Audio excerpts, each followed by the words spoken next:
we had discussed this back in episode 185. We put on a former military 4-star general who talked about the fact that he had seen this repeatedly. He'd suffered from it and he thought it was real, this so-called Havana Syndrome. And then we had you come on to say, maybe, not really sure about this being some foreign weapon that's getting used against our top spies. Well, I mean, in my view, that's how responsible journalism is done. You point out these are the allegations. Here's a contrarian point of view, if required, right? I mean, not every story requires that. This one does. Nope. 60 Minutes went full on balls to the wall. The Russians are after us. It is the Russians. And I will say, if you watch this piece, Glenn, as you know, you would have walked away saying, oh, we're under attack. The Russians are taking out our top spies. You would not even know that there's like serious criticism of this theory even being a thing. And to me, it was just yet another dereliction by 60 Minutes. So I'm sure you watched the report. I watched your response to the report. So give us your overall take on what we saw on CBS News Sunday night. Well, I think the most notable part of all of this is that the media has been saying, and this goes back to the Trump years, that not only are our diplomats and our service members and intelligence operatives overseas being attacked, and it originated first with claims of people in Cuba, and that's why it's called the Havana Syndrome. There were these reports about people who had severe headaches of a kind they had never experienced before, and then it became dizziness and other forms of cognitive disorientation. And always with Russia stories, when Trump was president, the subtext was, because Trump is captive to or controlled by the Kremlin and Vladimir Putin, he's unwilling to do anything to protect our country from this attack by Russia. And so there was no questioning at all. There was a wave of stories like this about what Russia was doing, and so many of it ended up being debunked, like Russia had put bounties on the heads of soldiers in Afghanistan. In this case, there's been an obvious willingness on the part of the U.S. security state, the CIA, the FBI, Homeland Security, to endorse almost every one of these conspiracy theories about Russia. They're the ones from whom it typically originates. But in this case, Megyn, the people who are leading the way in arguing that there's no evidence for this, that in fact the available evidence negates the existence of this narrative that Russia has secretly developed this kind of mysterious 24th century technology where they can attack the brains of our citizens using a kind of directed energy weapon that nobody understands, nobody possesses. Those who are denying vehemently that this happened are not people like me. It's the CIA and the FBI and the Justice Department and experts that they've retained, all of whom say things like the people who are claiming these symptoms have no detectable brain injuries. They have no intelligence that Russia has a weapon like this, let alone that they've used it. Remember, we always claim that we have Russia under such meticulous surveillance. So we know that Vladimir Putin is the one who ordered the hacking of the DNC, that he personally did it. There's claims that we know that Vladimir Putin did things like ordering the murder of Alexei Navalny in prison. So there's constantly claims that we have Russia under these extreme surveillance mechanisms, and I don't doubt that we do. And yet the position of the intelligence community, the official position of the government, is that there's no evidence to support this after they investigated it for years. There's independent medical expertise. For example, one of the very first bits of evidence that was presented was the people who thought they were victimized by this claimed that they were able to record the noise that the machine and the weapon was emitting, and they recorded it and they turned it over to medical experts and scientists. And when they investigated, they discovered that the sound that these people thought was coming from the weapon perfectly matched spectrally a sound that an exotic cricket that is common to that region, the Caribbean region. Cricket. Hold on, I'm going to play it. We did this the last time. Viewer warning, like a strobe light warning. This could cause some sort of Havana syndrome in your ear. Not really. But here's the sound of the cricket. The actual sound being reported as having caused this alleged syndrome in SOT 22.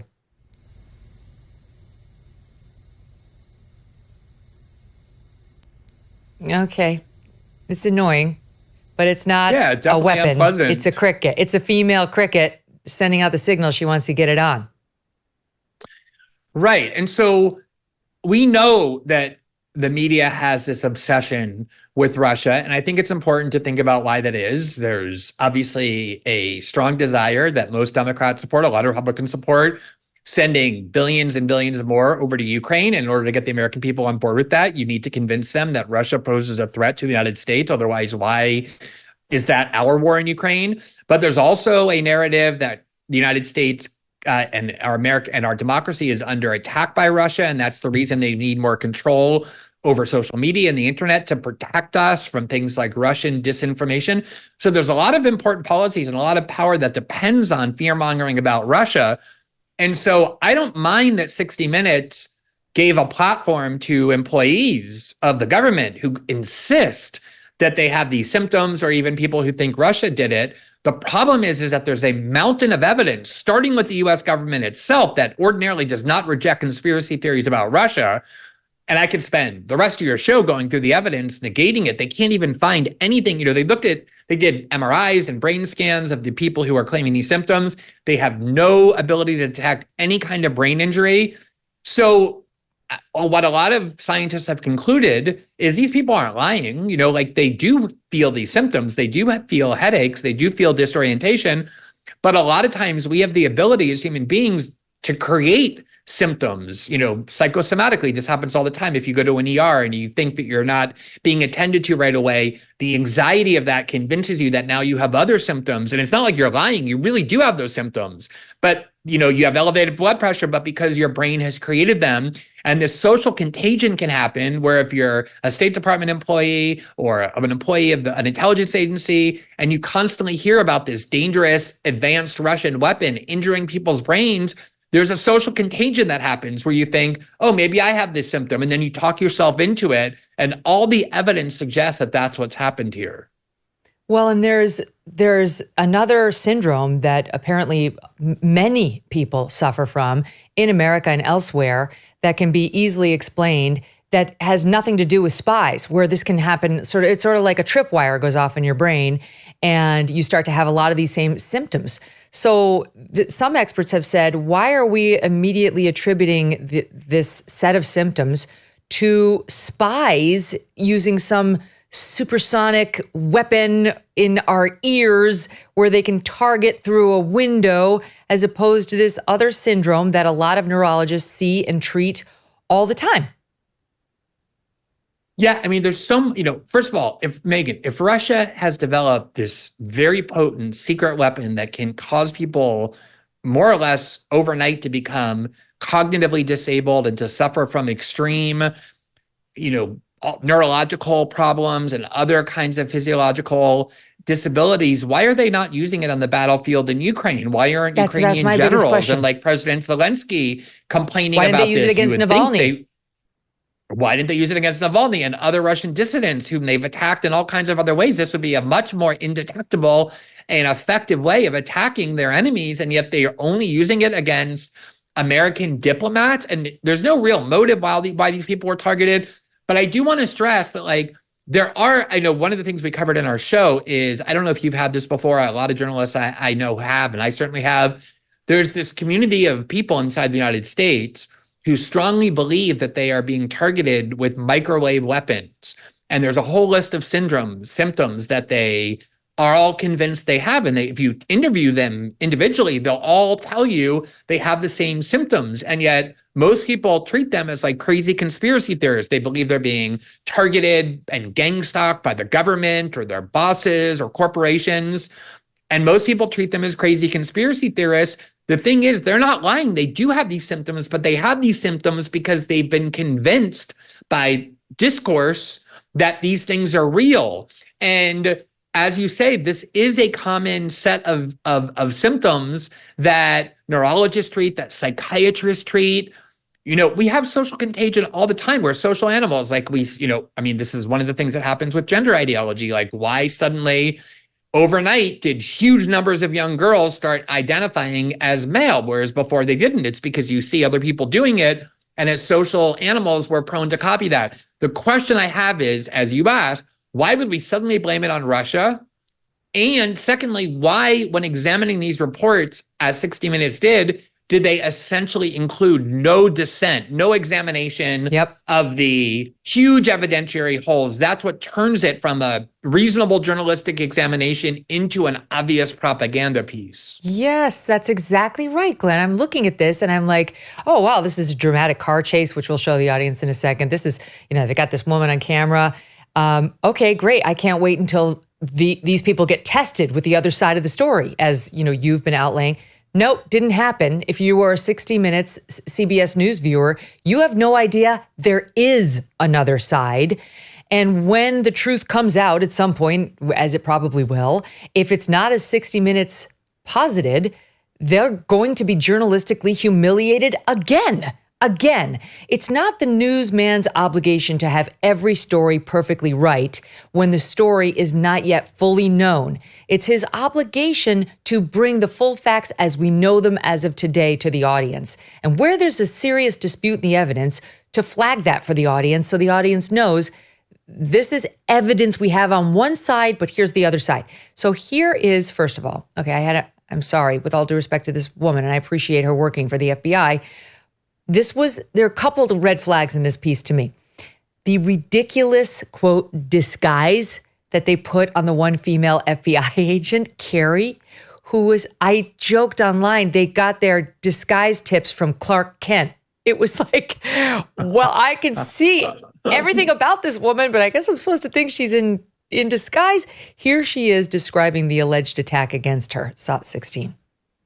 She says in 2021, she was home in Florida when she was hit by a crippling force.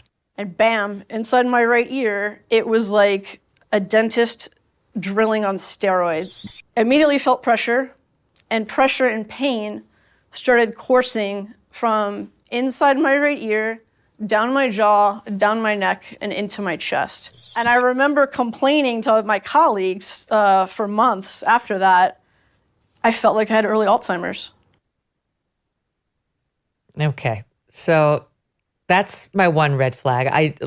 Granted, I don't know what she looked like before. They did show some of the hair and makeup process, which looked like my own. I'm like, okay. It felt very familiar, didn't it?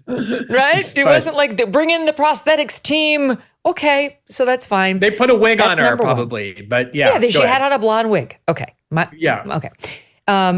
Secondly, they used political hack Mark Zaid, and I saw you talking about him too. So let's play his soundbite. He's the lawyer representing some of the alleged sufferers with Havana Syndrome, and with no disclosure about this guy's politics or controversial status, here they are promoting him as just like this well-meaning lawyer trying to help these injured people, SOT 17. Do you know whether there are other FBI agents who have also suffered from these anomalous health incidents? There are other FBI agents and personnel, not just agents, analysts. Were any of these members of the FBI counterintelligence people in addition to Kerry? The one thread that I know of with the FBI personnel that is common among most, if not all, of my clients, other than the family members connected to the employee, was they were all doing something relating to Russia. Okay. Glenn, you and I both know. I used to like this guy because he's in Albany, where I'm from. So I went to him a couple times earlier in my career from Albany. And then I learned, then I understood, wait, what am I dealing with? He's a partisan hack. And one only need look at his X feed to see the litany of examples of his crazy resistance, hashtag resistance thinking when it comes to Trump, Russia, or anything that might look bad for Republicans or in particular MAGA.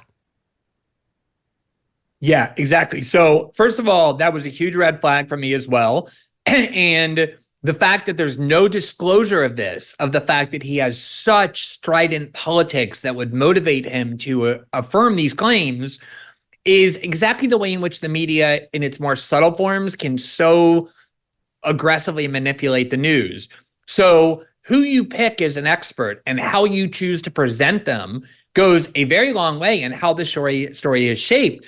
So that, when the government wanted to appoint as the head of the Department of Homeland Security's disinformation unit, which is basically a ministry of truth inside the US government, one of the reasons it became so controversial is not just because of the existence, but because the woman they chose to lead that agency, Nia Yankovic, all you had to do is just take one look at her X feed and you can immediately understand what she is, exactly along the lines of Mark Zaid, this kind of extremist caricature or cartoon of not just an American liberal or Democrat, but someone who identifies themselves as part of the hashtag resistance, who endorses every crazy conspiracy theory about Trump and Russia, including, again, many that ended up being debunked.